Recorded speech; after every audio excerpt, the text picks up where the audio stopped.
Doing this tour as of this year for 55 years, so we've gotten pretty good at it. We have a lot to show you. It's a weekend, but there's still active filming going on today. Amy Poehler and Nick Offerman have been filming a game show. We're going to drive not too far from their sets. Now, for whatever reason, they don't want to hear my lovely voice on their soundtrack. It's weird, but we can't talk to you, but feel free to talk amongst yourselves. Have your cameras and phones ready. You never know who or what you might see out there.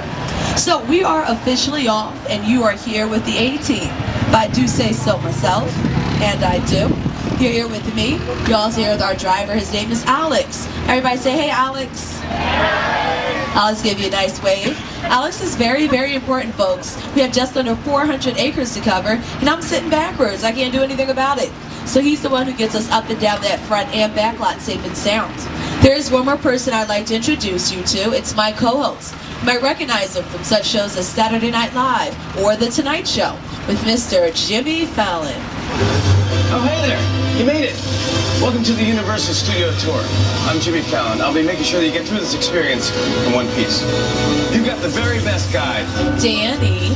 And the greatest driver. Alex. They're the best. Oh, I love so them. Sweet. Even though Danny owes me $5. What? I know you guys are excited to get on the tour, but first, a few safety rules. All right, so we are currently traveling down our timeline. If you look on either side of you, you're going to see movie posters. They represent just a handful of the over 8,000 movies we've made over the years. And hopefully we'll get a new one soon for The Green Book, won our 10th Academy Award for Best Film for that movie this year.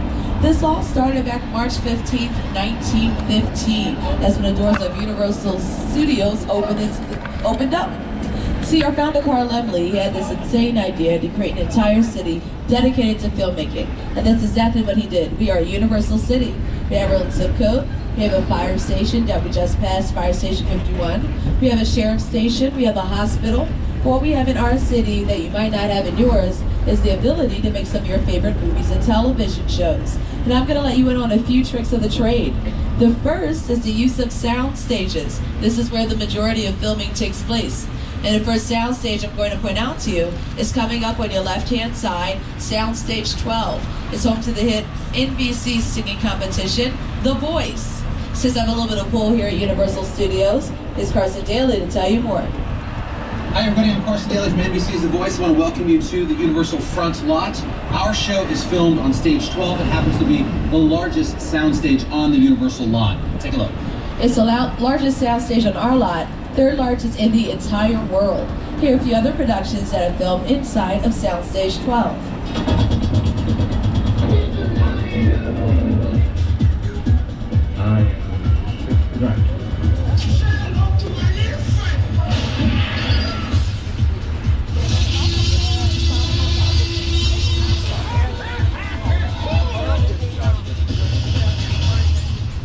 So the majority of filming takes place inside of these sound stages. That means sometimes we have to recreate the outdoors indoors. So on your screens, what looks like an awesome outdoor pool party was entirely created right there inside of Sound Stage 12.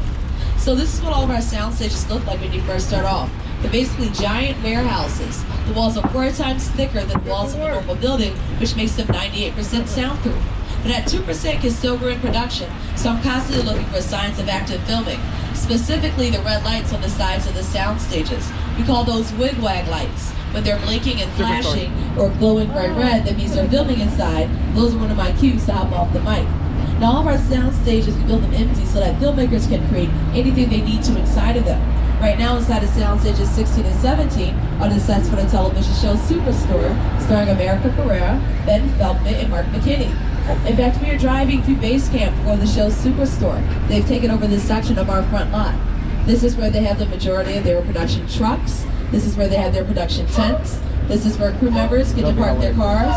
This is also where the actors have their trailers.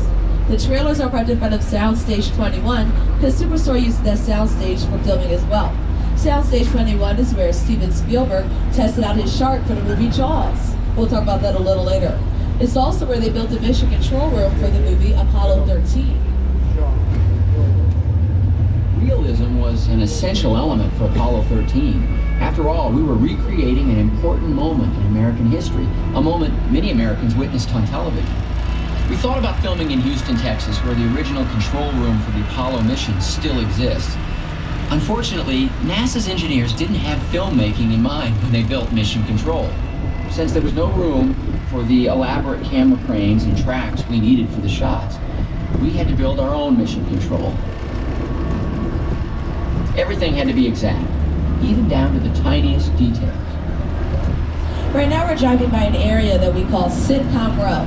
Ever since the 60s, your favorite sitcoms have filmed inside the sound stages on your right, like The Jeffersons, Silver Spoons, Sabrina the Teenage Witch, Martin.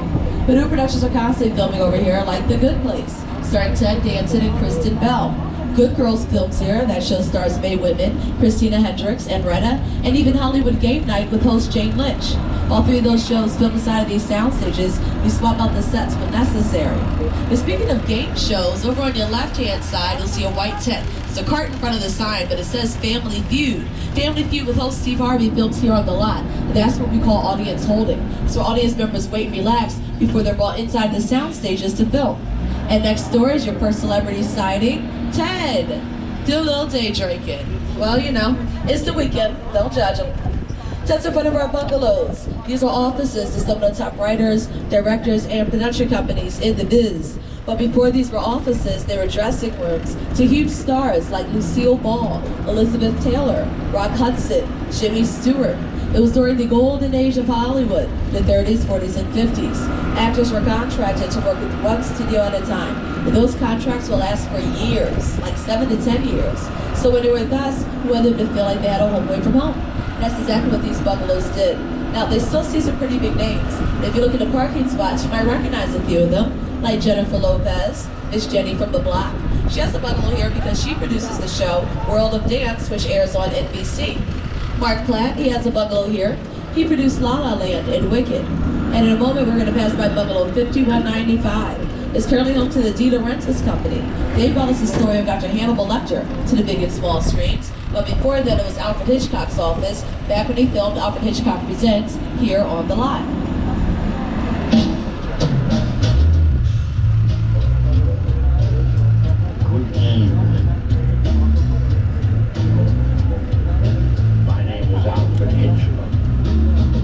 Right now we're passing by two brand new high-tech sound stages. That's why they look a little different than the previous ones. Inside of these sound stages, they film one of my favorite shows of all time, hands down, Will and Grace. What's really cool about the setup of these sound stages is they're located right next to the back lot. So that way you can use both at the same time. That's what they did for for Hairspray Live. They filmed all their interior scenes inside of these sound stages. Then when they needed to dance around the city streets of Baltimore, they crossed the border from the front lot to the back lot, which is what we're doing right now. So the back lot is where we have all of our large exterior, look, the huge door is wide open. There's a police car inside, so they're about to film something in there over on the left-hand side. But back to the back lot. So all the buildings you're gonna see, these are all facades and shells. Front, sides, tops. We build what the camera can see, and your imagination fills in the rest. I'm gonna give you an example of how we use these facades in just a moment. And the example was filmed on your right-hand side in Brownstone Street. Grace, the dog! I'm in the shower! Inside bad, outside good. Inside bad, outside good.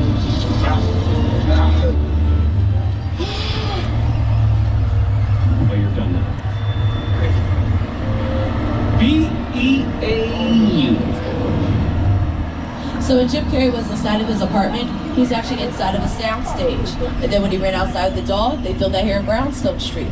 Once you edit it together, it looks like it all happened in one location. Brownstone Street is one of the most filmed areas of the back lot because of how versatile it is. You have these brownstone residential buildings, and then you have an office. So you can have one character go from home, go to work, eat lunch in the park, go back to work, then go back home. You don't even have to leave that area. But we've already left, and we've headed into New York City. Hey everyone, welcome to New York. I got my start right here in New York on Saturday Night Live. This is actually my old neighborhood. Once got mugged over there. An old woman, tough lady. That was my favorite hot dog guy. Hey buddy, how's it going? Remember me? Just like old times. Gotta love New York City. I'm walking here. Hey, it's cool guys. I was just walking there. So it's not exactly New York, but a lot of times when you see New York in the movies, it was shot right here on the Universal Metro sets. If you can make it here, you can make it anywhere. even if you make it here on the Universal lot. Filmmakers like to use our backlot sets for many reasons. One is you can do things here you can't do in a normal city street, like build an entire obstacle course and film the last few seasons of American Ninja Warrior. Or have a crazy car chase scene without worrying about pedestrians getting in the way, like with Fate and Furious. They hired Shia LaBeouf to run up and down the street with an all-spark in his hand, and they blew up all the buildings behind him in the movie Transformers. They even dropped the car from a highway, had it land in the street, and created a huge hole in the Blues Brothers. When the Pinto fell and you saw it land and make this big hole in the street, that was on the back lot. We dropped it from a crane. You dig like that in Chicago, not a good idea. When people ask me, of all of the movies I've ever done, what was the most satisfying, the most fun, I've got to say Blues Brothers. We got to sing, we got to dance, got to drive and train with the best stunt people in the world, and got to be an actor and a writer. So it was a good piece of work. Danny called John America's guest because just he'd walk into anybody's house. During the shooting of the movie, John was missing, we couldn't find him. Danny went off looking for him. We saw a light on in this one house and knocked on the door. I said, sir, we're doing a movie down here, we're looking for one of our actors. Oh, John, yeah, he's on my couch. He came in, he had a snack a couple hours ago, he's sleeping. He was America's guest, I mean, literally that friendly. Filmmakers also like to use our backlot sets because of how realistic they look. A lot of techniques go into creating these buildings, and it's been done so well that this area has been several different cities, and you would never guess it or second guess that when watching it. This area is New York in Brooklyn Nine-Nine, Chicago in the Blues Brothers, Los Angeles in Changeling, and the list goes on. So a lot of techniques go into creating the buildings in the streets, and I'll let you know on a few of them. One of them is the fact that these are all facades, right? Fronts, tops, and sides, and also shells. Might be one small room for the actor to walk into, but after that you're going straight through the back. Well, if we're not building entire buildings, it would be silly to use expensive materials like brick and stone. So what you're looking at is just plastic, plaster, and fiberglass moldings. We press them out in our mill, we attach them to the side of wooden frames. They paint them expertly, but if you were to touch that brick or touch that stone, it would all give underneath the weight of your finger because it's literally just a plastic siding. Techniques even go into the sidewalks. You'll notice they're all curved. That's because we want this area to look like it just keeps going and going. But in actuality, once we turn the corner, we're onto a completely different area of the back lot. Steven Spielberg, he was the head consultant when it came to designing our metropolitan sets. That's the area we just drove through. But we worked with another director named Peter Jackson to create a different area of our back lot, Skull Island. It's the original King Kong that made me want to direct movies. I saw that movie on TV when I was about 8 or 9 years old, and I wanted to become a filmmaker. I like films that just take you away from your real life and sweep you up an adventure. Kong literally does that. I mean, you're on board the ship, you're sailing to a lost island, you're encountering monsters and creatures from, prehistoric times. So I was thrilled when Universal invited me back to Skull Island. And it was great to have you along the ride. Now we have created this 3D immersive experience, so you're going to have your glasses ready. Don't put them on yet, just have them in your hand because we're about to return to Skull Island. The Universal tram is winding its way through a very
3D screens in the entire world.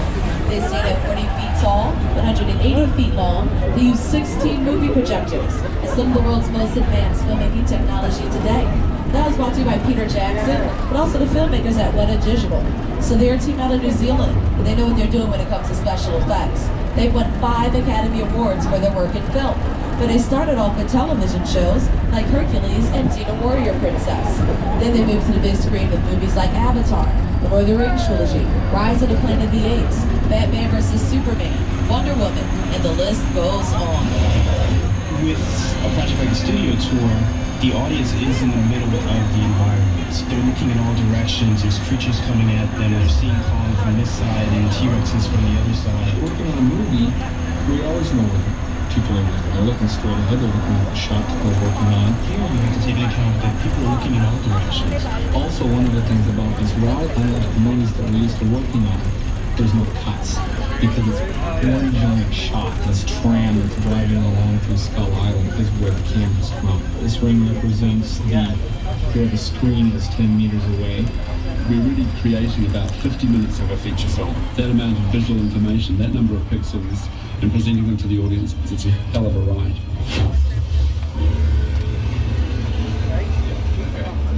So this is a great example of how filmmakers can create an entire world using only CGI, computer-generated imagery. But usually what they'll do is combine CGI with something physical, like a picture car.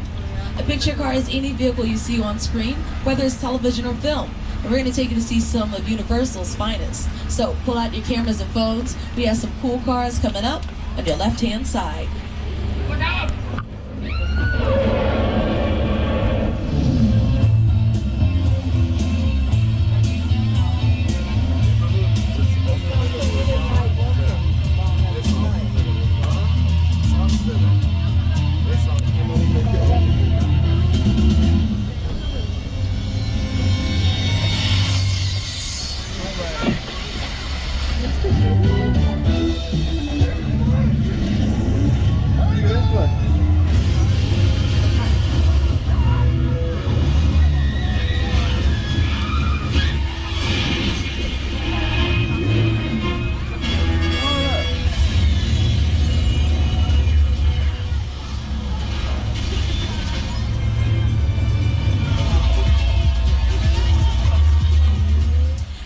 Our most popular picture car right now is probably the gyrosphere that was used in Jurassic World and Jurassic World Fallen Kingdom.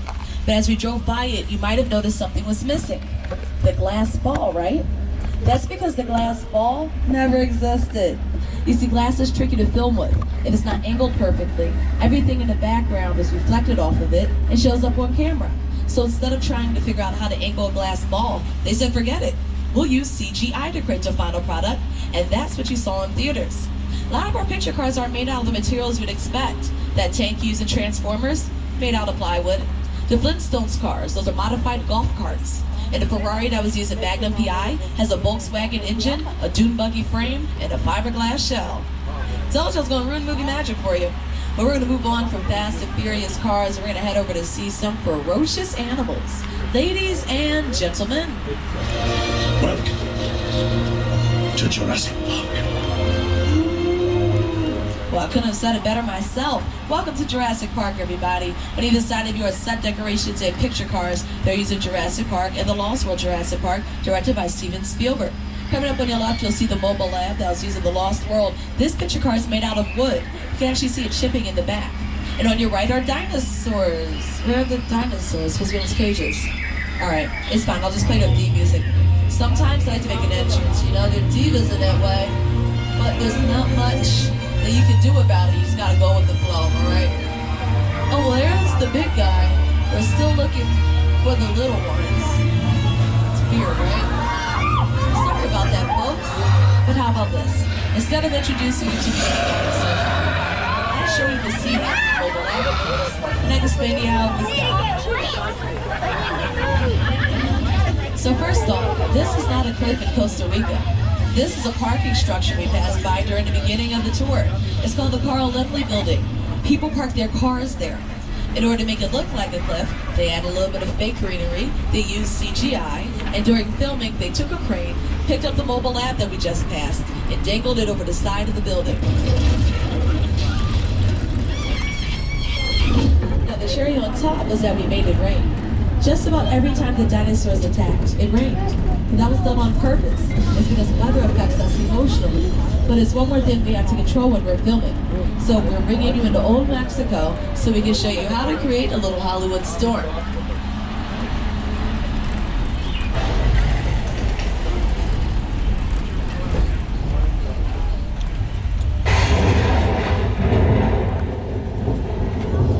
Like most storms, ours starts off with a little bit of lightning, a little bit of thunder. We let that go on, and then we make it rain.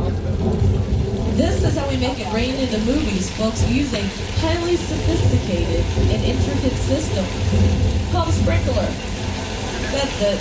We just shoot the water up, allow it to fall down to the ground naturally. You might notice the rain is only falling in specific places. We only need to follow the active stand where the camera would be facing.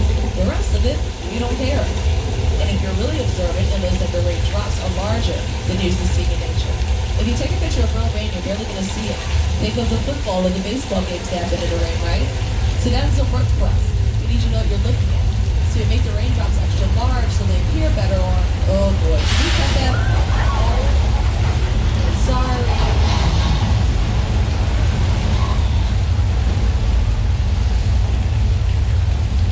That was our flood. And it's over now, so everybody had a seat. They're back in it. It's just time for the gallons of water on the taste to the top of the hill. All we do is open up the floodgates, the water runs down, it splashes up in your face, goes right back up again. The same flood was featured in the movie Big Fat Liar.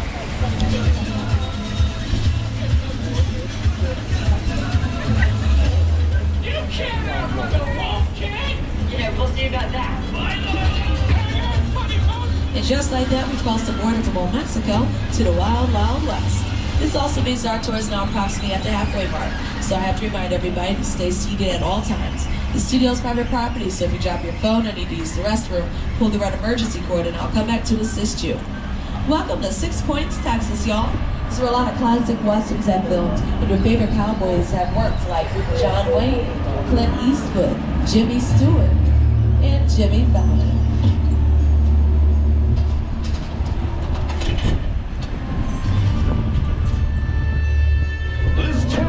Big enough for the both of us, Jimmy Fallon. Well, I ain't going anywhere, Jimmy Fallon.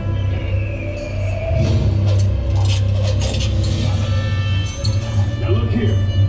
Nice folks in this town don't want no trouble. They just want to check out 6 Points, one of the oldest sets on the Universal lot.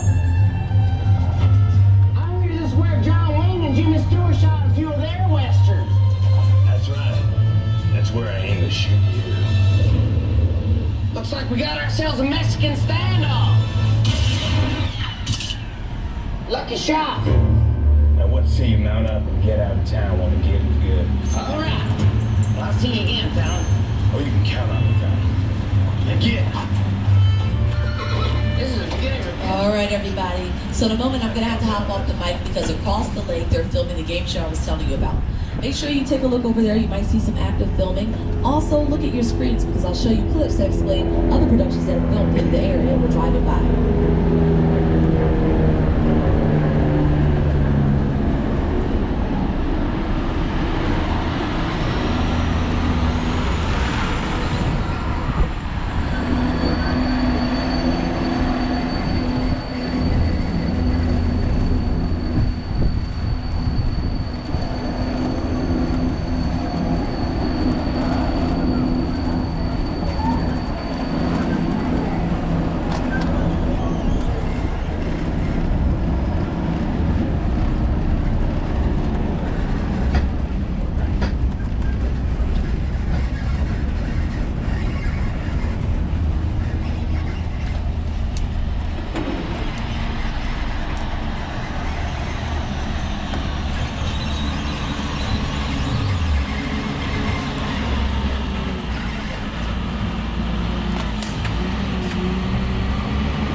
here.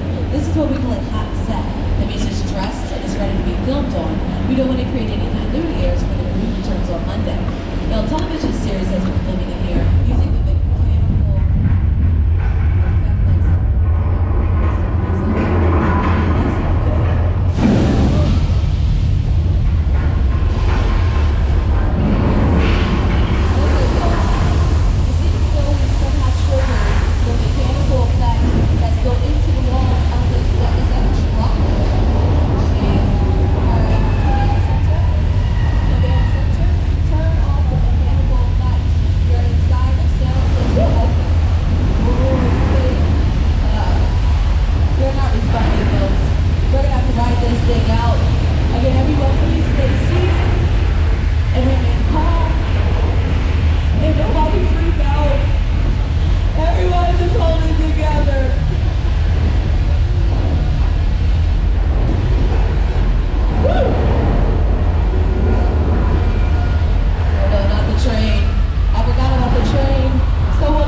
It's over.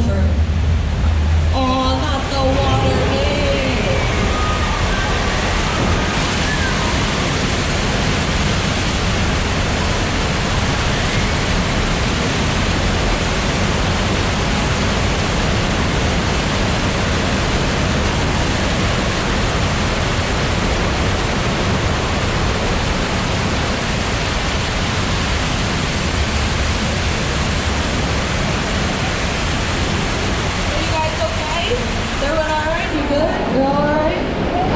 Doing? You good?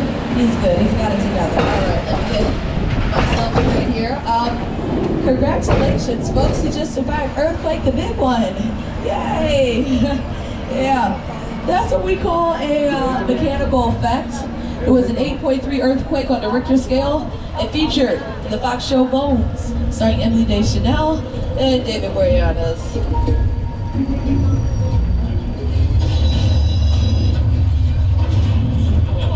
What's going on?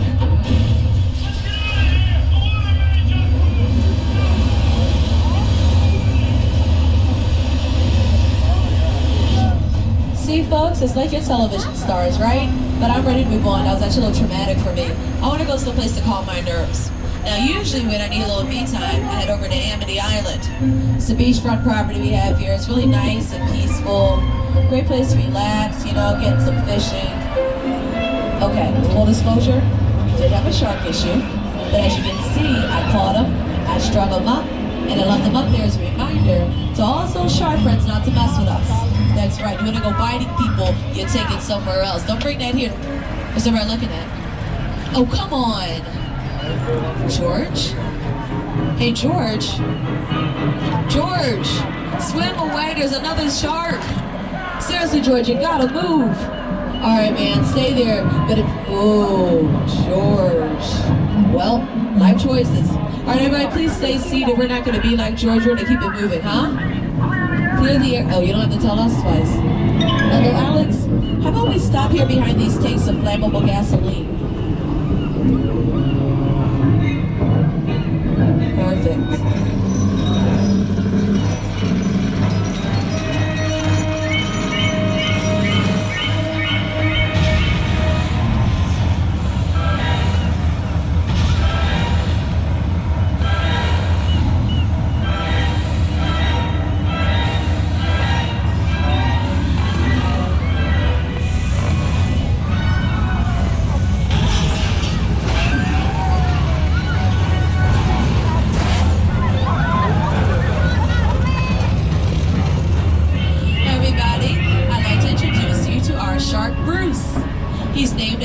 Spielberg shark, Bruce, who he named after his attorney, Bruce. And it was taken one step further. If you're a fan of the movie Finding Nemo, you might remember that the shark was named Bruce. Fish are friends, not food. They also pay tribute to the movie Jaws. So our shark works wonderfully. Steven Spielberg's not so much. I told you we tested it out inside of Soundstage 21. There's a pit built into the floor of that soundstage. They filled it up with fresh water. They put the shark inside. Everything's perfect. Then on the first day of filming, they took it out to the middle of the Atlantic Ocean and it sunk to the bottom. That's because the ocean isn't made out of fresh water. It's made out of salt water. You have to factor that in if you're going to build a mechanical shark. That's a much maligned shark. The shark was frustrating. It didn't really work all the time. It didn't work hardly at all. Wherever you were on the island, you could hear the radio mics. They were always saying, the shark is not working. Repeat, the shark is not working. We just waited around. We just waited and waited and waited. The shark were well enough for a while there, and then became too cold. So I really owe the shark a lot.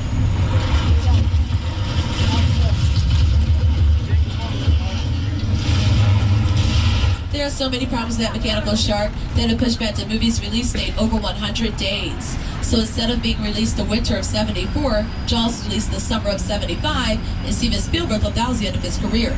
But it actually made it. So many people had heard about the issues on set that when Jaws was released, the line went around the block, making it the very first summer blockbuster ever. So in a moment, we're going to pass by one of the most popular streets in television history. We call it Colonial Street, but you might recognize it as Wisteria Lane from ABC's Desperate Housewives. And it's coming up on your left-hand side. Now, many productions have filmed on Colonial Street before Desperate Housewives, like The Munsters, or Hardy Boys, or Animal House.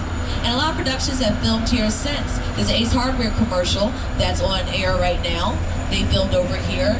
The movie Him filmed over here. And the new show Abby's, which premiered on March 28th, they filmed there as well. Here are some examples of other productions that have filmed on Colonial Street.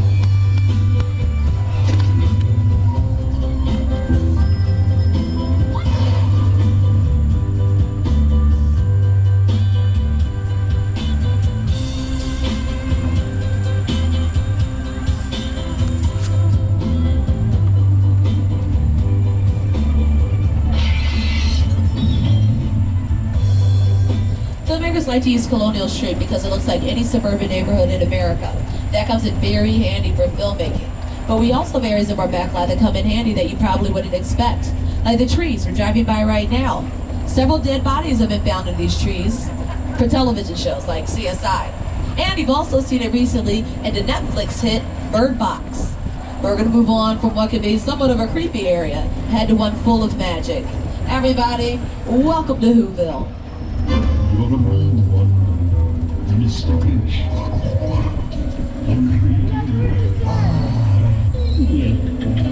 Coming up on your right are 3 houses from How the Grinch Stole Christmas, directed by Ron Howard. You're a bad banana with a greasy black wheel. It took 2 million linear feet of styrofoam, 9 football fields worth of fake snow, and 1,938 candy canes to create the set of Whoville. The citizens of Whoville, they're industrious folk, they're just poor decision makers, you know?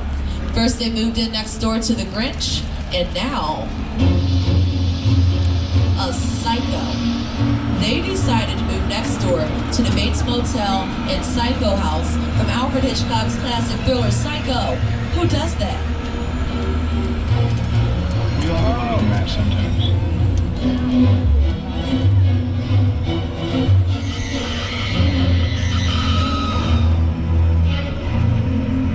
As we head up the Psychopath, got it?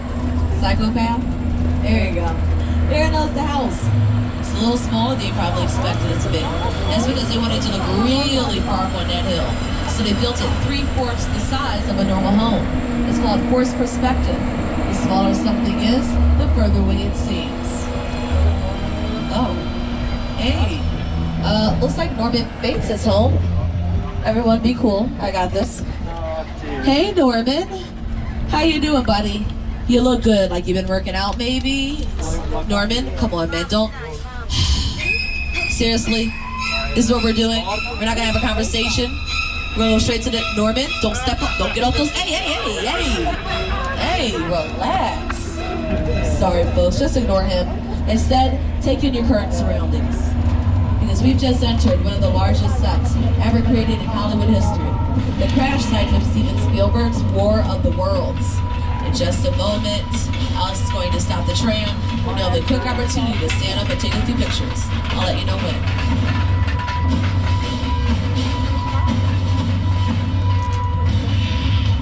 Okay, you can stand.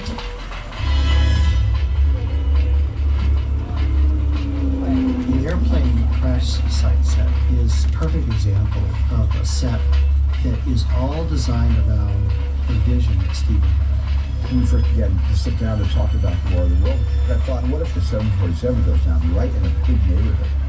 Because it's just something you don't see. You're doing good. You're doing good. Keep pressing me. Listen now, man. Listen, I want you to close your eyes, okay? Okay. Just get them closed. All right, we're going to start moving momentarily, so everyone please take your seats. Thank you. That's a real 747 Boeing airplane that was bought and destroyed just for this set. Cost them $60,000 to buy it, but over $200,000 to get it here. That's because it was too large to bring in one piece. So they had to rip the roof off of it, chop it up into 4 pieces, put each piece on a flatbed truck, and then drive it all here to set. Now we are about 10 minutes away from our tour being over. Sad face, I know. So for the very last time, I must remind everybody to stay seated. Well, unless I tell you it's safe to stand. And if you need my assistance, pull the red emergency cord and I will come back to help you. The last set of the tours on your right-hand side is called Falls Lake. You see they have a lot of cranes over there. They've been filming a top secret production that I can't tell you anything about for the past several weeks. But I can tell you about a movie that filmed over there, Sully.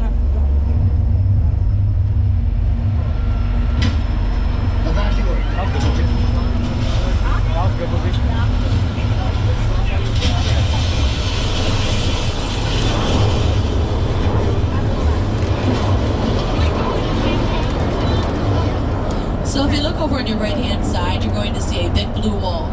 That's one of the largest freestanding backdrops in the entire world. And in front of it, there's a reservoir.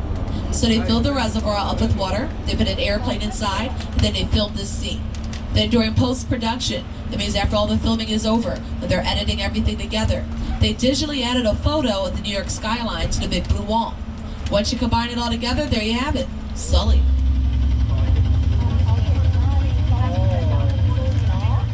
Falls Lake was also seen in the movie Dunkirk, directed by Chris Nolan. It was about World War II. They filmed a lot of their ocean scenes over here. Instead of putting in airplanes, they put battleships. It was used in Beyonce's music video for Formation, when the police cars sink into the water. And for my 90s kids, TLC filmed their music video for Waterfalls, right against that backdrop. But it was first created back in 1987 for Jaws the Revenge. So this is the sequel to the movie Jaws. By this time, they learned their lesson. They realized, okay, even if we factor in salt water, we still have no control over the ocean. And that's a big deal. It's an issue. They need to have control over the environment that they're working in. So they decided to create a place where they could film a realistic ocean scene, but still have control. And that's how Falls Lake was born. Now, back in '87, CGI wasn't, well, quite as good as it is nowadays. So instead of digitally adding the skyline on, they had to hand draw it, or hand paint it, I should say.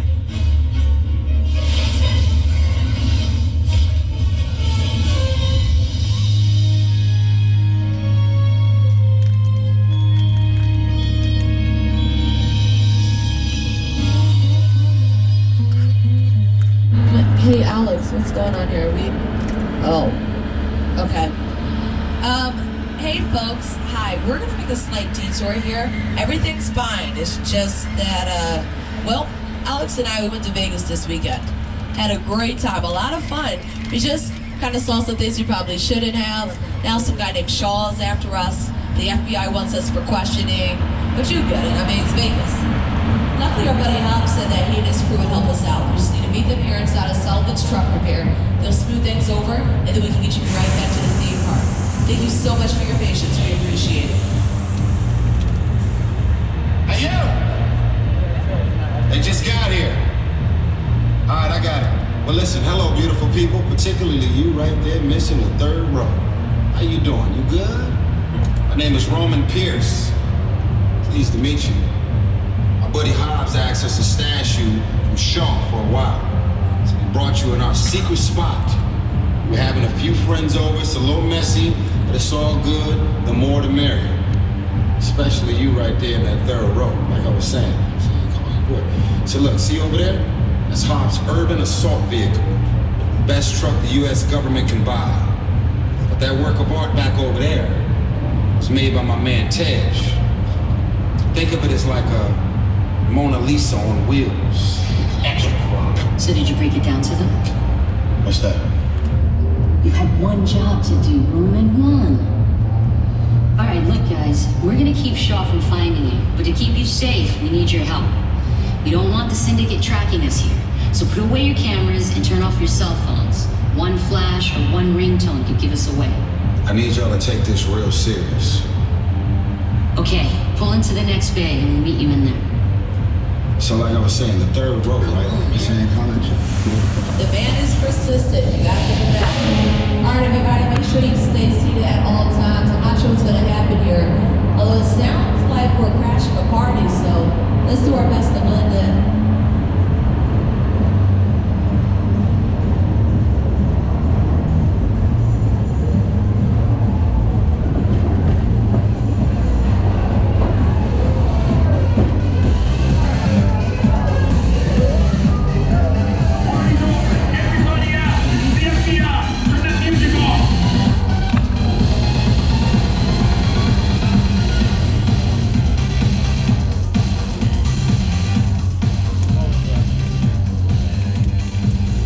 This is what we doing. This is the race day after party, and where the other?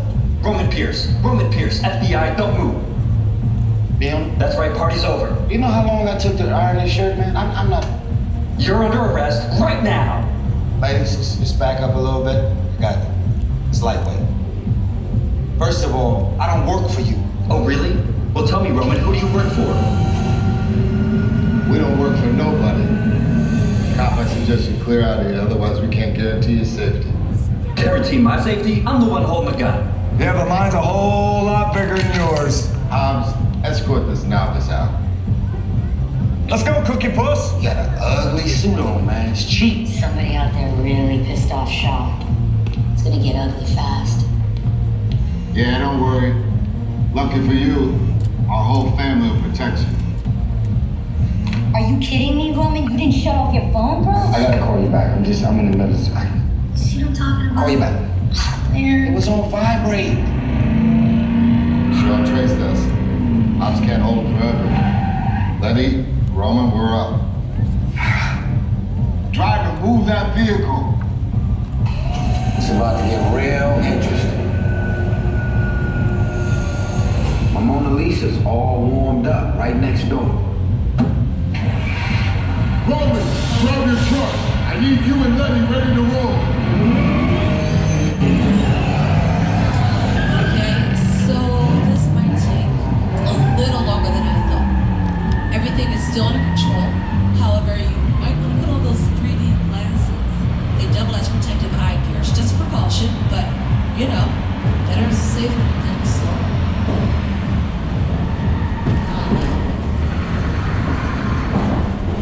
That does not sound promising.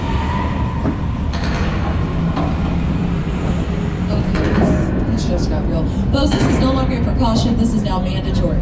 Put on your 3D glasses and stay as quiet as possible.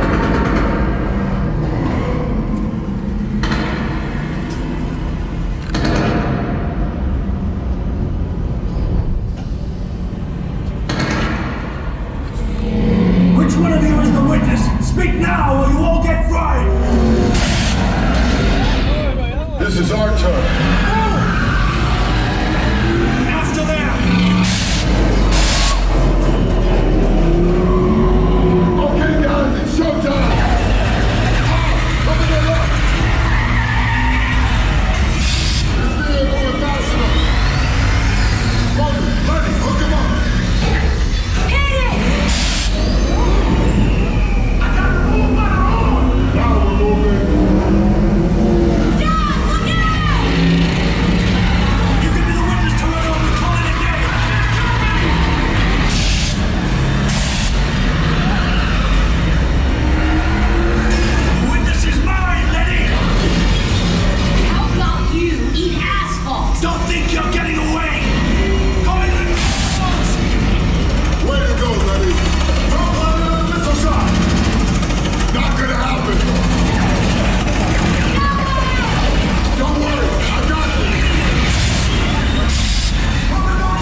that, it is time to wrap up the tour. Hope everybody enjoyed themselves. On behalf of myself, Alex, and everybody here at NBC Universal, I'd like to thank you so much for taking this tour. We hope you enjoyed your exclusive behind-the-scenes look at some of Hollywood's hottest filming locations. Here's an inside tip for all of you. To get the most out of today's visit with us, download the official Universal Studios Hollywood app to check out wait times, show times, and get up-to-the-minute park information. For example, check out show times for Waterworld, the Life SeaWorld Spectacular, or confirm that the park closes today at 10 p.m. Once we let you off the tram, I'll be right outside. If you have any questions, comments, or concerns, or you just want to give me a high five, I'd take those too.